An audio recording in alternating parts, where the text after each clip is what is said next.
السلام علیکم ویورز، امید کرتا ہوں کہ آپ سب ٹھیک ہوں گے۔ تو جیسے کہ آپ دیکھ رہے ہیں اردو قرآن، اور اس چینل کے نام سے ہی واضح ہے اردو قرآن۔ اس کا مطلب یہ ہے کہ جو قرآن پاک ہے عربی میں لکھا گیا، ظاہر سی بات ہے اس کو اردو کے ساتھ بیان کیا جائے، تاکہ جو لوگ عربی کو لغت کو نہیں زیادہ سمجھتے وہ اس کو اپنی زبان میں سمجھ سکیں۔ تو آئیے اللہ کا نام لے کے شروع کرتے ہیں، جدھر سے قرآن پاک شروع ہوتا ہے سورہ فاتحہ سے، الحمد سے۔ تو ہم ایک ایک سورہ دیکھا کریں گے اور اس کے ساتھ اس کا اردو ترجمہ دیکھیں گے۔ تو سٹارٹ کرتے ہیں۔ بسم اللہ الرحمن الرحیم۔ شروع اللہ کے نام سے جو نہایت مہربان اور بہت رحم کرنے والا ہے، موسٹ مرسیفل۔ الحمد للہ رب العالمین الرحمن الرحیم مالک یوم الدین ایاک نعبد و ایاک نستعین اہدنا الصراط المستقیم صراط الذین انعمت علیہم غیر المغضوب علیہم ولا الضالین۔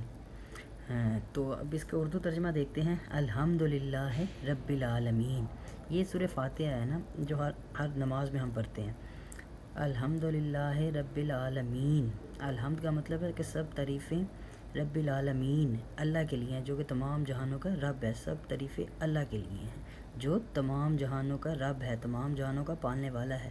رب العالمین ہے، پورے عالم کا رب ہے۔ الرحمن الرحیم، بہت مہربان ہے، بخشنے والا ہے۔ رحمان ہے، رحیم ہے، بہت رحم کرنے والا ہے، بہت بخشنے والا ہے۔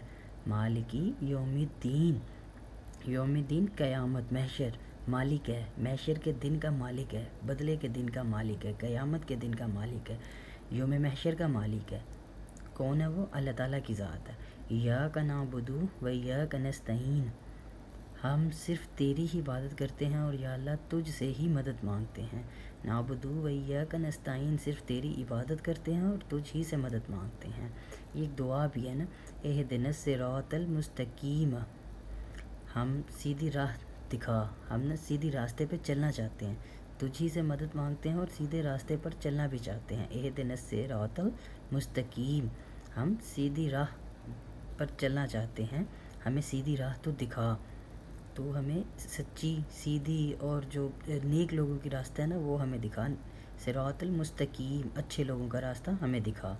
صراط الذین انعمت علیہم غیر المغضوب علیہم ولا الضالین آمین، ان لوگوں کی راہ جن پر تو نے انعام کیا۔ صراط الذین، ان لوگوں کی راستہ، ان لوگوں کا راہ، انعمت، جن پر تمہارا انعام ہوا، جن پر تو نے انعام کیا، علیہم غیر المغضوب علیہم ولا الضالین آمین، اور ان کی راہ پہ مت چلائیں جن پر تیرا غضب ہوا اور نہ گمراہ لوگوں کی۔ غیر المغضوب علیہم ولا الضالین، مطلب کہ نہ گمراہوں کی راہ پہ ہمیں چلا، نہ ان لوگوں کے راستے پہ چلائیں جن پر تو نے اپنا غضب کیا، بلکہ تو ہمیں ان لوگوں کے راستے پہ چلا جو سیدھی راہ تھی، جو سچے لوگوں کا راستہ تھا، جن پر تیرا کرم ہوتا رہا، جن پر تو نے اپنی رحمت کی، جن پر تو اپنا انعام کرتا رہا، ہمیں ان لوگوں کے راستے پہ چلا۔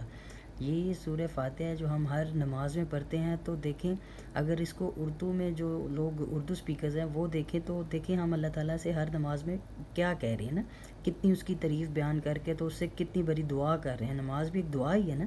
تو سب تعریفیں اللہ کے لیے ہیں جو تمام جہانوں کا پالنے والا ہے، جو عالمین کا رب ہے، بہت بخشنے والا ہے، بہت مہربان ہے، رحم کرنے والا ہے، بدلے کے دن کا بھی مالک ہے، قیامت کے دن کا بھی مالک ہے، روز محشر کا ایک ہی مالک ہے، وہ اللہ تعالیٰ ہے، اور ہم صرف اسی کی عبادت کرتے ہیں۔ یا اللہ ہم صرف تیری عبادت کرتے ہیں اور صرف تجھ سے مدد مانگتے ہیں، تو ہم پر رحم فرما، ہمیں سیدھی راہ دکھا، ہمیں سچی راہ دکھا، ہمیں ان لوگوں